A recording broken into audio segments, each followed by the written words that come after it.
요즘 결혼식장 잡기가 하늘의 별 따기라는 말이 나오면서 예비 부부들이 일찌감치 준비를 서두르고 있습니다. 이 때문에 취소와 환불 등 관련 분쟁도 비일비재한데요. 1년이 넘게 남은 상황에서 취소를 해도 계약금을 돌려받지 못한다면 어떨까요? 문제는 없는지 유주성 기자가 알아봤습니다. 내년 5월 결혼을 앞두고 있는 예비 신랑 김모 씨. 올해 1월에 계약한 예식장 예약을 개인 사정으로 지난달에 취소했습니다.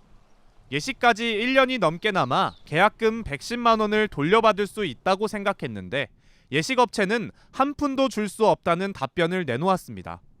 예식장 측이 근거로 든 건 계약 취소 시 계약금을 반환하지 않는다는 계약서 조항이었습니다.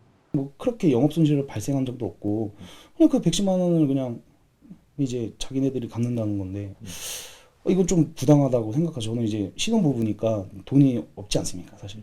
이 같은 예식장 계약금 반환 분쟁이 빈번히 발생하면서 공정거래위원회는 지난 2020년 소비자 분쟁 해결 기준을 마련했습니다. 이용자의 귀책 사유로 계약을 해지할 경우 예식 예정일로부터 150일 전까지만 통보하면 계약금을 모두 환급한다는 내용이 담겼습니다. 하지만 업체는 공정위 기준은 모두 권고일 뿐 강제력이 없다는 입장입니다. 우리가 100% 이제 민사소송 가는 이깁니다. 이러면서 한국 소비자원이든 어디든 뭐 하십시오. 뭐 이렇게 얘기를 했었습니다. 그럼 예식장 측 주장대로 법적 문제는 없을까?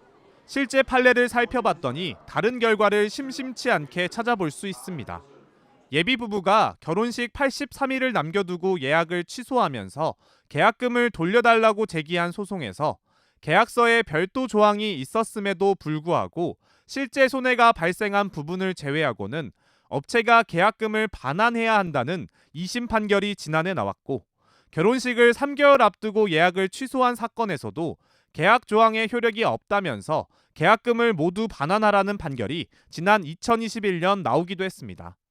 두 재판 모두 공정위 소비자 분쟁 해결 기준을 근거로 계약금의 반환 불가 조항은 이용자의 권리를 지나치게 침해한다고 봤고 반환 여부는 물론 손해액 산정 역시 공정위 기준을 따랐습니다.